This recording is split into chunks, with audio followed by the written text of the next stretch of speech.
আজ সন্ধ্যা 7:30 বাংলাদেশের বিপক্ষে মাঠে নামবে শ্রীলঙ্কা। এই সিরিজটি 1-1 ম্যাচের ড্র আছে।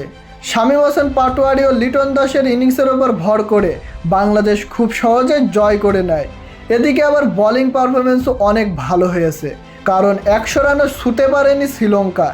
যেমন অন্য অন্য দিন শ্রীলঙ্কার ব্যাটারদের কাছে বাংলাদেশের বোলিংরা পাত্তাই পায় না, কিন্তু দ্বিতীয় টি-20 ম্যাচে বাংলাদেশের বোলাররা যেভাবে বোলিং করেছেন, যেভাবে সুইং করেছেন, সেক্ষেত্রে বাংলাদেশ যদি এই ধারাবাহিকটা ধরে রাখতে পারে তাহলে 100% নিশ্চিত বাংলাদেশ আজকের ম্যাচও জয় করবে এবং সিরিজটিও জয় করবে।